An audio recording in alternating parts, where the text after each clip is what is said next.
একজন পেশেন্ট যখন তার হিট স্ট্রোক বা রিলেটেড কোনো সিম্পটমস হচ্ছে, কি করে পার্শ্ববর্তী মানুষটি তাকে সাহায্যের জন্য কি তার করণীয় সেই মুহূর্তে? বিশেষ করে এলডারলি যারা আছে তারা যাতে মানে শেড এরিয়ে থাকে, মানে দিনের বেলা যেন মানে এক্সট্রিম টাইম বিশেষ করে ওরা যেটা বলে যেমন যখন অ্যালার্ট যেতে থাকে তখন যাতে বাইরে যেতে না বের হয়, মানে শেড এরিয়া মানে কুল এরিয়ায়, plus at the same time যে এনাফ হাইড্রেশন যাতে থাকে। আমার জানা মতে এখানে অনেকটাই বেশি দায়ী আসলে ল্যাক অফ অ্যাওয়ারনেস।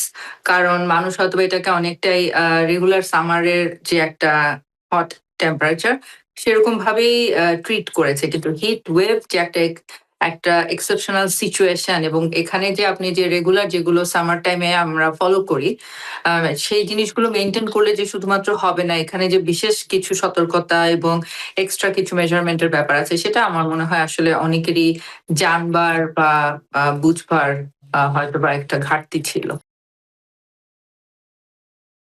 একজন পেশেন্ট যখন তার হিট স্ট্রোক বা রিলেটেড কোনো সিম্পটমস হচ্ছে, কি করে পার্শ্ববর্তী মানুষটি তাকে সাহায্যের জন্য কি তার করণীয় সেই মুহূর্তে? আমরা জানি যে কিছু রিস্ক ফ্যাক্টরস এবং কিছু ভালনারেবল গ্রুপ অফ পিপল আছে যাদেরকে আসলে বিশেষ সতর্কতার জন্য বলা হয়ে থাকে। সেই রিস্ক ফ্যাক্টরস গুলো একটু যদি আলোচনা করেন।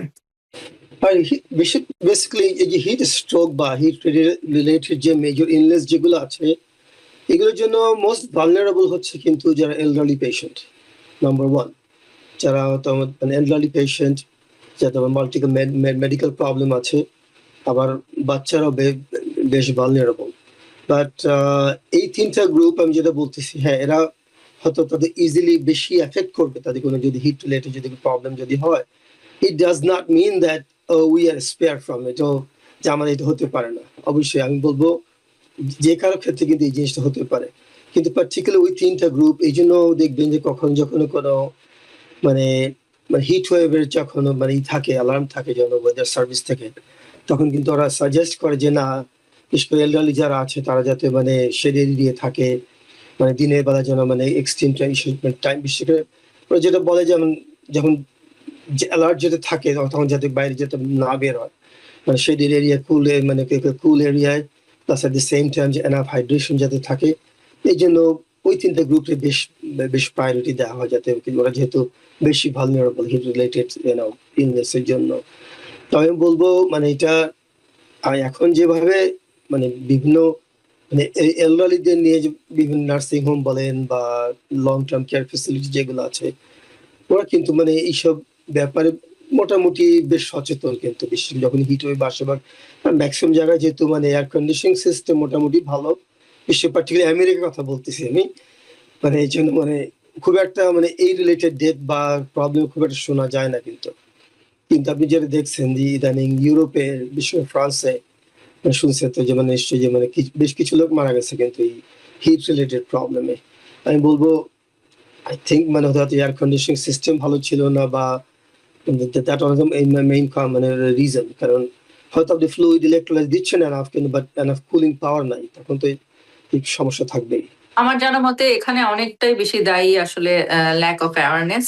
কারণ মানুষ হয়তোবা এটাকে অনেকটাই রেগুলার সামারের যে একটা হট টেম্পারেচার সেরকম ভাবেই ট্রিট করেছে। কিন্তু হিট ওয়েভ যে একটা এক্সেপশনাল সিচুয়েশন, এবং এখানে যে আপনি যে রেগুলার যেগুলো সামার টাইমে আমরা ফলো করি সেই জিনিসগুলো মেনটেন করলে যে শুধুমাত্র হবে না, এখানে যে বিশেষ কিছু সতর্কতা এবং এক্সট্রা কিছু মেজারমেন্টের ব্যাপার আছে, সেটা আমার মনে হয় আসলে অনেকেরই জানবার বা বুঝবার হয়তোবা একটা ঘাটতি ছিল।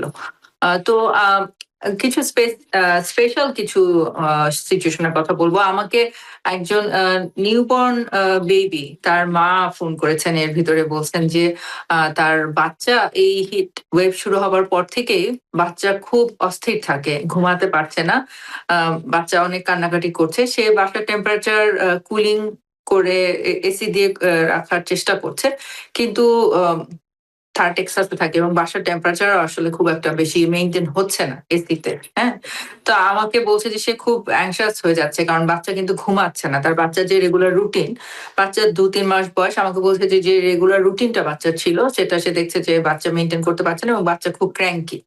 তো সে খুব অ্যাংশাস বাচ্চাকে নিয়ে। তো আপনি এই নিউবর্ন বেবিদের জন্য কি আপনি কিছু বলবেন কি? মানে আপনি যেটা বললেন যে হ্যাঁ, মানে বিশেষ মানে সাউথের টেম্পারেচার এক্সট্রিমলি হাই থাকে। যেমন লাস্ট জুলাই 3rd 4th যে টেম্পারেচার ছিল আমাদের সিম্পলি নর্থ ইস্টে 100 ডিগ্রি, 101, 99 উইথ হিউমিডিটি ইজিলি কিন্তু এই যে নিউবর্ন বলেন বা 2-3 মাস বা 5-6 মাস বেবি যারা আছে তারা কিন্তু easily they can get dehydrated. ওই সিচুয়েশনে কিন্তু বাচ্চা ক্র্যাঙ্কি হওয়া বা আনইউজুয়াল বিহেভ করা বা কিছু আই নট সারপ্রাইজ হতেই পারে কিন্তু কিন্তু অনেক ক্ষেত্রেই কিন্তু মেইন জিনিসটা আমরা আপনি যেটা বলেন ইগনোর করা বলবো না, হয়তো মানে we are not aware of it যে এটা হতে পারে যে হিট রিলেটেড প্রবলেমটা বাচ্চারা এই জন্য এভাবে বিহেভ করতেছে বা কিছু।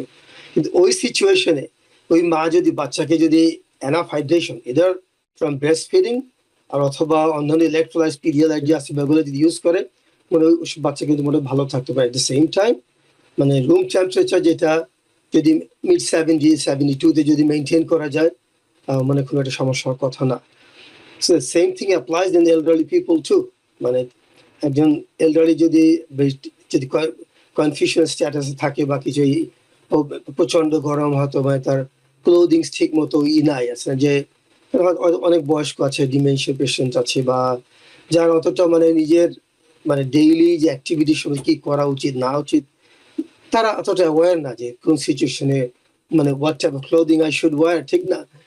ওইসব পেশেন্ট কিন্তু বেশ মানে রিস্কি হয়ে যায় তাদের জন্য যে মানে তাদের যদি ভালো কেয়ার গিভার না থাকে বা কেউ যদি ওয়াচ না করতে পারে। কারণ একটা পেশেন্ট যদি হেইটেস্টটাকে চলে যায় ওই পেশেন্টই কিন্তু তার ওই সব মানে মানে ইসে থাকে না যে ওই সেন্সটা থাকে না যে I need to drink more fluid, I need to take a cold shower, ঠিক না? বা আমি একটু মানে ঠান্ডা কিছু খাইবো।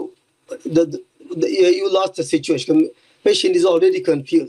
আমি বলবো এইসব এই জন্য আশেপাশে যারা আছেন তারা একটু বিশেষ করে সামারে এই জিনিসটা একটু খেয়াল করবেন যাতে বয়স্ক যারা আছেন বা বাসা যদি মানে ছোট বাচ্চারা আছে বা যাদের মাল্টিপল মেডিকেল প্রবলেম আছে, মাল্টিপল ওষুধ খাচ্ছেন, তারা যদি কোনো অ্যাবনর্মাল বিহেভিয়ার বা কোনো কিছু বা কনফিউশন স্ট্যাটাস যদি আপনারা দেখেন, আমি বলবো ফার্স্ট ট্রিটমেন্ট মানে এই গরম ওয়েদার করবেন যে typical cooling as soon as possible. Doctor হাফসিমাম যেটা বললেন যে হ্যাঁ মানে মানে সেটা আপনি আইস দিয়ে করেন মানে ফুললি কোল্ড ওয়াটার ইউজ করেন, patient needs two cool down as soon as possible যাতে বডি টেম্পারেচারটা খুব বেশি রাইজ না করে। কারণ যখনই এক্সটার্নাল টেম্পারেচার বেশি থাকে তখন কিন্তু বডি ইজিলি কিন্তু লুজ করতে পারে না, এই জন্য ঝামেলাটা বেশি বাড়ে। একই সাথে এটা প্রেগন্যান্ট মাদারদের ক্ষেত্রেও প্রযোজ্য। আমাকে বেশ কিছু প্রেগন্যান্ট মাদারও জানতে চেয়েছেন যে মানে তার খুব কষ্ট হচ্ছে, মানে খুব অস্থির লাগছে।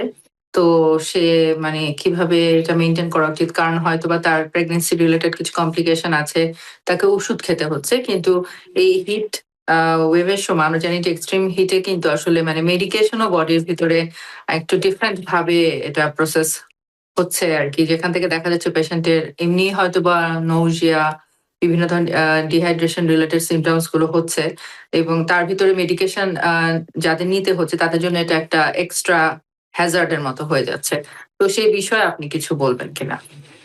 যারা আমি বলবো যারা বিশেষ করে মানে মাল্টিপল মেডিকেশন খাচ্ছেন বা পার্টিকুলার যে প্রেগনেন্ট উইমেনের কথা বললেন, মানে প্রেগনেন্ট মায়েদেরও এই তারাও কিন্তু একটা ভালনারেবল গ্রুপের মধ্যে পড়ে, আমি যেটা আগেই বলেছি। কিন্তু হ্যাঁ, প্রেগনেন্সি কিন্তু একটা মানে আমি ইলনেস বলবো না এটাকে, বাট এই সময় কিন্তু পেশেন্টের বডির হোল মেকানিজম কিন্তু একটু চেঞ্জ হয়ে যায়। এই জন্য উচিত আমি বলবো যে এই সিচুয়েশন তাদের উচিত সেটা অনেক সময় প্রেগনেন্সির সময় মানে তাদের ডায়াবেটিস থাকতে পারে, গ্যাস্ট্রেশনাল ডায়াবেটিস যেটা বলি, হয়তো মেটফর্মিন খাচ্ছে বা অন্য ওষুধ খাচ্ছে বা কিছু, তাদের উচিত কিন্তু এইসব ব্যাপারে আরো বেশি সচেতন হওয়া যাতে মানে এনাফ হাইড্রেশন থাকে থ্রু আউট দ্য ডে। আর যেন ইসের মধ্যে মানে রুম টেম্পারেচার তারা যেন মানে মানে কোল্ড টেম্পারেচার মেনটেন করতে পারে। আমি বলবো এইটাই মেইন সাজেশন তাদের জন্য। এবং একই সাথে হার্ট ডিজিজের পেশেন্ট যারা দেখা যাচ্ছে যে তাদের ক্ষেত্রেও বেশ এটা একটা এক্সট্রা সিচুয়েশন হয়ে যাচ্ছে। যেহেতু আমরা জানি যে হিট রিলেটেড ইলনেস গুলোতে কিন্তু আসলে হার্ট এবং কিডনির উপরে অনেক একটা এক্সট্রা প্রেসার ক্রিয়েট হয় একটা নর্মাল হিউম্যান বডিতেও। অনেক দেখা যাচ্ছে যে প্যালপিটেশন থেকে শুরু করে আরো নানান ধরনের সিমটমস হচ্ছে। তো সেই পেশেন্টদের ক্ষেত্রে কি কিছু বলবেন? হ্যাঁ, আপনি যেটা বললেন যে হ্যাঁ, একটা পেশেন্ট যদি হিট এক্সহশন বা হিট স্ট্রোকের দিকে চলে যায়, পেশেন্ট কিন্তু প্রচন্ড পালপিটেশন হয়, আমার হার্ট রেট অনেকখানি বেড়ে যায়। কারণ যখনই body dehydrated, heart is trying to pump out to feed the system. কিন্তু ওই সিচুয়েশনে মানে ট্রিটমেন্টের ক্ষেত্রে কিন্তু বারবার আমরা কিন্তু ঘুরে ফিরে একই জায়গায় আসছি যে না, body needs to cool down, need enough hydration is fluid and electrolytes. Electrolyte rich is a fluid of যেটা বলি, এগুলা করা আর simply gentle massage of the body that helps. But again, cooling and electrolyte rich fluid, these are the two key things. অনেক আপনি অনেক heart failure patient বা যারা cardiac যারা পেশেন্ট আছেন, তারা অনেকে ডায়াবেটিক্স খান, অনেকে বেটা ব্লকার খান বা কিছু, তখন কিন্তু মানে যখনই ডিহাইড্রেশন রিলেটেড ট্যাকিকার্ডিয়া, এটি কিন্তু ইজিলি ভাবে ম্যানেজ করা যায় না until unless patient is getting rehydrated. That means patient needs to get enough fluid. তখন দেখবেন যে heart automatically slows down itself. So এই সিচুয়েশন কিন্তু ওষুধ কোনো ট্রিটমেন্ট না ওগুলোর জন্য যে ও পেশেন্ট আমি ওষুধ একটা প্রলোভ বাড়ায় দিলে হয়তো হার্ট রেট থেমে যাবে না। পেশেন্টের উচিত মানে এনাফ হাইড্রেশন নেওয়া। এবং আমি আগে যেটা বলেছি যে সেটা একটু যদি সুগারি ড্রিঙ্কস যদি হয়, অন্য ইলেকট্রোলাইটস থাকে, সোডিয়াম বলেন, ক্লোরাইড বলেন, পটাশিয়াম, যেমন Gatorade is good electrolytes for the during the summer time. আমি বলবো যার কারো যদি ধরেন যারা কাজ করেন, যার কারো যদি if somebody is vulnerable for the heat related illness, তারা যেন এই মানে ইলেকট্রোলাইট রিচ কিছু ফ্লুইড বাসায় যাতে রেখে যায়, যাতে কারণ একান্ত জরুরি হলে একটু আইস দিয়ে খেয়ে ফেললো ইজি। আর যে একান্ত বাসায় না থাকলে সিম্পলি এই আগের স্টাইলে যে ওটস স্যালাইন বানাই তো বাসায়, that's more than enough sometimes মানে to give you enough fluid, but you have to do it as soon as possible. আচ্ছা না যে দেখি একটু কি হয় বা কিছু না, মানে try to go into cool area at the same time, electrolyte rich fluid, that's the key treatment for everybody.